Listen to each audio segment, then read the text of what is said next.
पाकिस्तान का अगला मैच है इंग्लैंड के साथ, must win match for Pakistan. And ना ही सिर्फ मस्ट विन है, मोस्ट प्रॉब्ली चांसेस हैं कि पाकिस्तान को एक बड़े मार्जिन से जीतना होगा। उससे पहले श्रीलंका न्यूजीलैंड का मैच है, जिसमें अगर तो न्यूजीलैंड हार जाता है ऑब्वियसली तो सिचुएशन थोड़ी आसान हो जाएगी पाकिस्तान के लिए। फिर पाकिस्तान को इंग्लैंड से सिर्फ जीतना है। लेकिन अगर न्यूजीलैंड जीत जाती है श्रीलंका से, और डिपेंडिंग कि किस तरह से जीती है, तो पाकिस्तान को रिगार्डलेस एक बड़े मार्जिन से इंग्लैंड को हराना पड़ेगा। तो आज इस चीज़ को ज़हन में रखते हुए जो वर्स्ट केस सिनेरियो है कि पाकिस्तान को इंग्लैंड से एक बड़े मार्जिन से जीतना है और मैच है ईडन गार्डन्स में कलकत्ता के अंदर, तो उसके अकॉर्डिंगली हम आज की जो टीम है वो सिलेक्ट करेंगे, जो मेरे हिसाब से होगी बेस्ट 11 जो इंग्लैंड के मैच में होनी चाहिए ताकि हम एक बड़े मार्जिन से जीत सकें। तो स्टार्ट करते हैं हम अगेन अपने ओपनर्स से। एंड आई थिंक इसमें कोई शक नहीं है कि Fakhar Zaman and see how the tables have turn. कुछ ही वीडियोस पहले और वर्ल्ड कप के स्टार्ट से पहले हम किसी और तरह से अपनी जो स्टार्टिंग 11 वाली वीडियोस है वो स्टार्ट करते थे, बट फ़खर ज़मान ने जो है वो एक बड़ा ज़बरदस्त कमबैक मार के इस वक्त अपनी जगह जो है टीम में वो कंफर्म कर ली है, स्पेशली आफ्टर न्यूजीलैंड्स मैच जो इनिंग्स उन्होंने उधर खेली है। उसके बाद आई थिंक इसमें अब कोई शक नहीं है कि जो इस वर्ल्ड कप में एटलीस्ट उनका ओपनिंग पार्टनर होगा वो होंगे Abdullah Shafique, ABS। Abdullah Shafique has been very good with the bat. एक दो थोड़ी ऑफ परफॉर्मेंसेज हुई हैं, लेकिन जो अच्छी चीज़ मुझे अब्दुल्ला शफीक की इनिंग्स की लगती है ना, वो जब आउट भी हुए हैं ना तो एक एग्रेसिव इंटेंट के साथ आउट हुए हैं। और वो हमेशा मैं कहता हूँ कि एक एग्रेसिव इंटेंट जो कि मिसिंग लगती है अब्दुल्ला शफीक ने फ़खर ज़मान के इंक्लूजन से पहले वो शो कराई इस वर्ल्ड कप में। So definitely he will be up there. हमारा जो मिडिल ऑर्डर है उसमें Babar Azam 1 down is confirm, followed by Mohammad Rizwan. So obviously हमारा जो टॉप ऑर्डर है ये 4 बैट्समैन है, ये कंफर्म है, इनको हम नहीं छेड़े। Babar for me definitely has found his touch, his rhythm. New Zealand के मैच में भी हमने देखा और उससे पिछले मैच में भी हमने देखा। सो डेफिनेटली बाबर जो है looks good.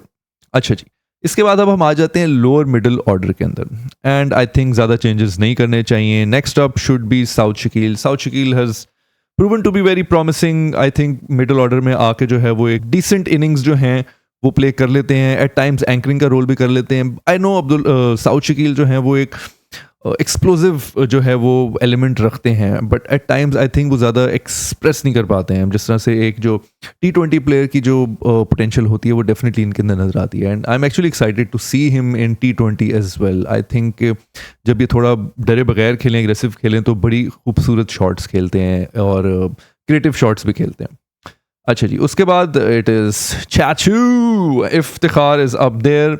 We have seen Iftikhar ball, decent ball करते हैं, फुल हिटिंग की पोटेंशियल रखते हैं bottom of the batting order. और हमें पूरी उम्मीद है कि जिस तरह से मैक्सवेल ने इनिंग्स खेली हैं, क्लासन ने इनिंग्स खेली हैं, अय्यर ने इनिंग्स खेली हैं, लो ऑर्डर में आके इफ्तिखार जो है वो पाकिस्तान के लिए इस तरह का नॉक देंगे। बट मज़े की बात ये पिछले कुछ मैचेस में ज़्यादा बारी नहीं मिली है इफ्तिखार को, सो वो भी एक अच्छा साइन है।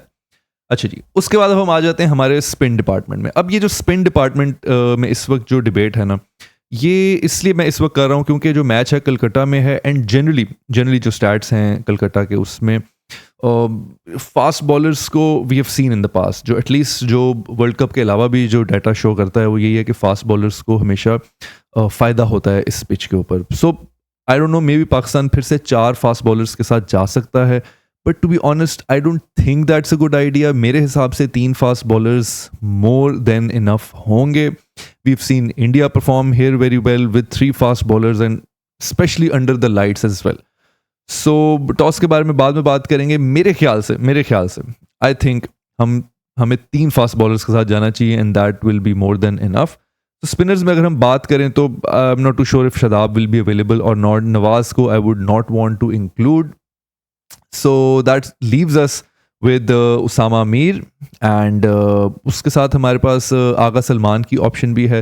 So if I was to play anyone instead of Nawaz और Shadab, I think that will be Agha Salman. Agha Salman definitely batting में डेप्थ लाते हैं। आई डोंट नो बॉलिंग क्यों नहीं ज़्यादा दी गई, बट अगेन एक पार्ट टाइम बॉलिंग की ऑप्शन हमारे पास है। आगा और इफ्तिखार मिलके अगेन ओवर्स शेयर भी कर सकते हैं। So there you go, another spinner जो मेरे हिसाब से होना चाहिए, आई थिंक उसामा मीर को चांस देना चाहिए। Take him as a specialist spinner. इस वक्त आपके पास ज़्यादा ऑप्शंस नहीं हैं। काफ़ी लोग ये डिबेट कर रहे हैं जी कि अब्रार को होना चाहिए था। देखें, अब्रार को अब स्क्वाड में इंक्लूड करने के लिए इट इज़ टू लेट। मुझे ऐसा लगता है कि इतने मैचेस नहीं पड़े हैं। मे बी इंग्लैंड के अगेंस्ट जो मैच है वो शायद आखिरी मैच हो, अल्लाह ना करे बट हो सकता है वो आखिरी मैच हो। सो इवन इफ वो आखिरी मैच नहीं भी है, आगे आपके बेस्ट केस सिनेरियो 2 और मैचेस रह गए हैं सेमीफाइनल और फाइनल मिला के। सो अबरार को आपको स्टार्ट में खिलाना चाहिए था, या एशिया कप में चांस देना चाहिए था, या अफगानिस्तान की सीरीज में चांस देना चाहिए था। अभी उसके बाद इतने मैचेस नहीं है कि वो अपना रिदम पकड़ें, जैसे उसामा मीर को चांसेस दिए, वो फाइनली कुछ अपना रिदम बेहतर पकड़ें, कुछ कॉन्फिडेंस गेन कर रहे हैं। तो आप क्यों अबरार को, अगर वो खुदा न खास्ता नहीं चल पाते हैं तो एक और करियर डिस्ट्रॉय होने का चांस है बिल्कुल भी अबरार को जो है, मेरा ख्याल है अब it's too late to include him, अगर कोई पॉसिबिलिटी है अभी। और उसके बाद हमारे 3 पेसर्स जो हैं, Wasim junior has been so good, especially with the old ball. He should be up there. Shaheen has been exceptionally good in some matches. कुछ मैचेस में फेंटा पड़ा, बट ये मत भूलिए कि उस मैच में तमाम बॉलर्स को फेंटा पड़ा, ऑपोजिशन के भी और बाकी टीम के भी। सो फिर आ जाती है डिबेट हारिस रऊफ की। काफ़ी लोग ये भी कह रहे हैं कि हारिस रऊफ को रिप्लेस करके हसन अली को ले आना चाहिए। अगेन आई थिंक कि हारिस रऊफ ही आपके पास एक ऑप्शन है जिसके साथ आपको जाना चाहिए एट द मोमेंट। मेरे हिसाब से अगर कोई इम्पैक्ट हारिस रऊफ अपनी गलतियों को ठीक करते हुए डाल सकते हैं तो वो हसन अली से एटलीस्ट बेहतर डाल सकते हैं। अगर जमान खान होते स्क्वाड में, could have been a different scenario, but इस वर्ल्ड कप के स्क्वाड में it has to be Haris. तो मेरे हिसाब से ये बेस्ट 11 स्क्वाड है जिसके साथ हमें जाना चाहिए, एंड उसका रीज़न ये है कि चांसेस आर कि हमें इंग्लैंड के अगेंस्ट एक बड़े मार्जिन से जीतना पड़ेगा। और कलकत्ता में जो है वो टॉस करते हुए मेरे हिसाब से अगर पाकिस्तान जीतता है, तो जिस तरह के कलकत्ता में मैचेस रह चुके हैं, पाकिस्तान को प्रॉबेबली बैटिंग पहले करनी चाहिए। एंड बॉलिंग में आई नो थोड़ी सी हमारी वो वीकनेसेस रही हैं, इतने अच्छे हम नहीं रहे हैं, स्पेशली जो पिछले हमने मैचेस देखे हैं। आई डोंट नो अगर पाकिस्तान टॉस जीतता भी है, to be honest I am actually confuse कि पाकिस्तान इस वक्त क्या करेगा टॉस जीत के भी, क्योंकि इस वक्त जो हमारी बैटिंग है, चेजिंग में हमने देखा है कि इस वर्ल्ड कप में थ्रू आउट हमारी बैटिंग की स्ट्रेंथ रही है, चेजिंग में हमें एडवांटेज रहा है। सो ये एक ट्रिकी चीज़ है कि चेजिंग में हमें एडवांटेज है, बट कलकत्ता में हमेशा चेजिंग में एडवांटेज नहीं रहता है।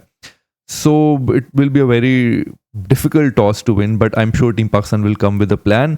कंसिडरिंग जो पिछली सिचुएशंस रही है, मुझे ऐसे लगता है अगर बाबर आजम टॉस जीतेगा सैटरडे को, Babar will definitely bowl first, but I think कि पहले बैटिंग फर्स्ट करनी चाहिए। बट अब ये only time will tell. I believe जो भी डिसीजन बाबर ले, I hope it works for the best of team, और हम एक मिरेकलस इनिंग्स, बिकॉज चांसेस यही लग रहे हैं हमें एक मिरेकल पुल ऑफ करना पड़ेगा। सो आई होप कि हम एक मिरेकलस इनिंग्स पुल ऑफ कर सकें once again.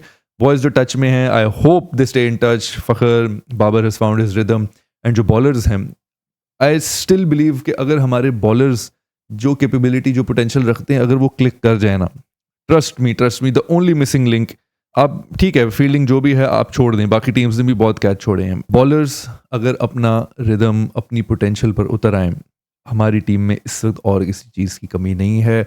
We can be that world class team again, and we can beat any team, and trust me, if we reach in the semifinals and India को अगर कोई team हरा सकती है, it is Team Pakistan, believe you me. So let's hope for the best.